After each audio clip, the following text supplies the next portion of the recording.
Bonjour à tous et bienvenue sur Oxitude. C'est Ultrason au micro, le passionné de jeux vidéo.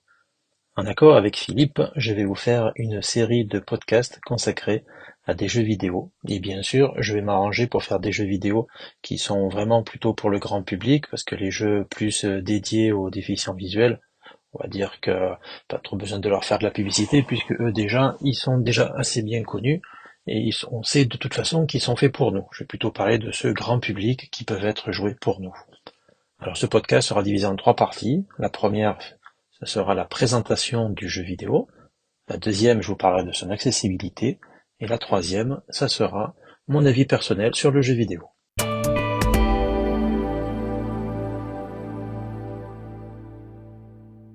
Pour mon tout premier podcast, j'avais envie de vous parler d'un jeu qui s'appelle Online Soccer Manager ou OSM. Donc dans ce jeu, vous incarnez un manager d'une équipe de football. Ça peut être une équipe nationale ou internationale. En fait, vous pouvez gérer autant de choses que vous le souhaitez, c'est-à-dire la liste des transferts, l'activité de vos joueurs, leur entraînement, si vous voulez qu'ils se fatiguent plus. Après, vous pouvez gérer aussi les infrastructures de votre club. Vous pouvez faire de nombreuses choses, participer à de nombreux championnats, et ce sont de vrais championnats dans ce jeu. Par exemple, vous pouvez jouer au championnat de France, d'Italie, d'Espagne, ou du Brésil, ou sinon du Mexique, et il y a même tous les pays d'Afrique, ou une bonne dizaine, comme l'Afrique du Sud, le Maroc, et à l'Asie. Et vous pourrez faire aussi des championnats internationaux, comme les différentes Coupes du Monde qui sont récemment passées, ou des anciennes, si vous avez envie de rejouer à la Coupe du Monde 98. Alors, les joueurs célèbres sont bien sûr de la partie, donc vous pourrez tout à fait engager Kylian Mbappé, Robert Lewandowski, ou des anciens joueurs qui de temps en temps font des petits passages, comme Thierry Henry, Zinedine Zidane ou Michel Platini. Ce jeu est en fait un pay to win, mais on peut légèrement modifier ce petit problème. Soit vous payez pour acheter des boys coins, c'est des petits jetons, soit vous cliquez sur des publicités pour les obtenir. Avec ces jetons, vous pouvez accélérer le temps. Par exemple, si un entraînement dure 8 heures, vous pouvez claquer 16 jetons pour le faire disparaître d'un seul coup. Vous pouvez aussi accélérer les infrastructures, gagner un petit peu plus d'argent avec tout ça. Alors quand vous jouez dans un monde relativement libre, ça pose un petit peu problème parce que ça, les jetons, ils partent très vite. Mais on peut gérer des championnats, plus précisément des événements privés, championnats, tournois ou autres. Et là, vous pouvez, si vous le souhaitez, fermer ces options et limiter tout cela. Alors, l'inconvénient de faire des championnats privés, c'est que comme on l'indique, c'est privé. Ça ne permet de faire entrer que des joueurs que vous avez envoyé l'invitation. Et les autres championnats, eux, en revanche, vraiment tout le monde peut rentrer. Et ce jeu est vraiment mondialement connu. Alors pour information, ce jeu est sorti sur ordinateur, plus précisément sur navigateur internet, il y a une bonne quinzaine d'années. Et depuis 5-6 ans, il est sorti en version Android et iPhone.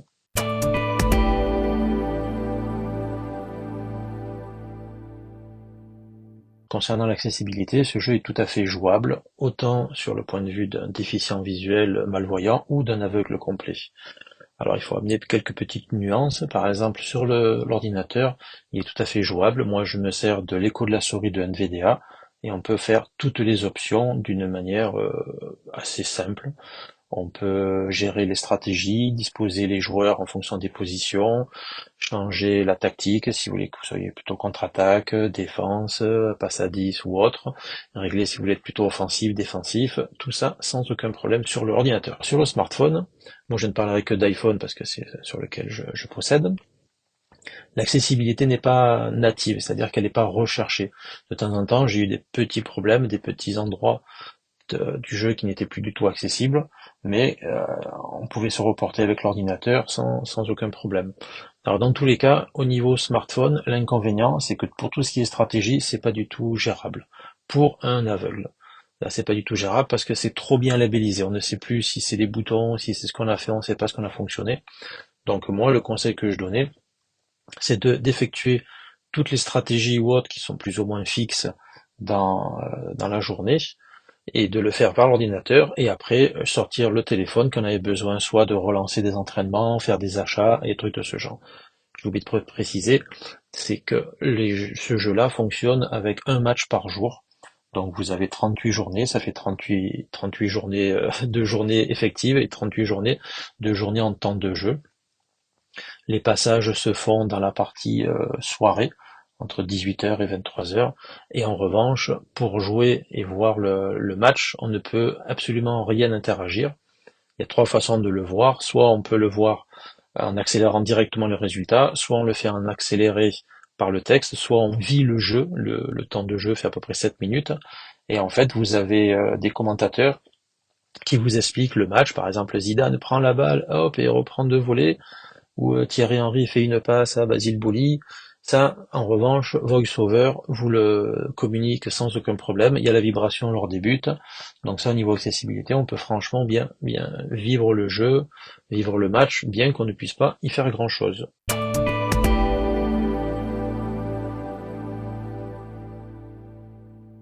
Pour moi, c'est le premier jeu non dédié aux déficients visuels avec lequel j'ai pu m'amuser, prendre pas mal de plaisir. J'ai débuté à peu près en septembre 2020, courant du confinement. C'est là où j'ai découvert que de nombreux jeux n'étaient plus accessibles alors qu'on était confinés.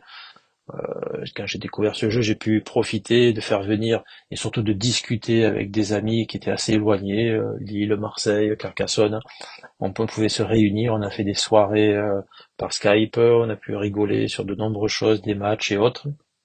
Ça, c'est franchement très intéressant. Pour moi, c'est le plus important, c'est de partager avec les amis des jeux où on peut y jouer tout seul dans son coin et qu'on puisse en discuter ensuite avec d'autres. Ça, c'est assez intéressant.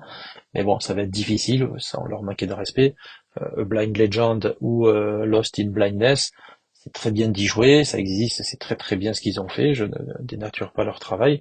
Mais bon, c'est difficile de dire ah t'as réussi à tuer ce monstre-là et tout. Bah non, les copains ils connaissent pas du tout. Alors si tu lui dis ah bah t'as vu Grenoble il a battu, ah ouais ça toi tu m'as eu tout ça. Donc ça c'est franchement très intéressant. Pour moi c'est vraiment le point le plus important. Alors malheureusement avec les amis progressivement ils ont été un petit peu tous démoralisés, démotivés, donc ils ont plus ou moins arrêté. Donc là moi ça fait à peu près 4 mois que j'ai arrêté, mais j'ai dû y jouer plus de 3 ans et demi de manière vraiment intensive. Et franchement, je recommande, je me suis vraiment bien amusé.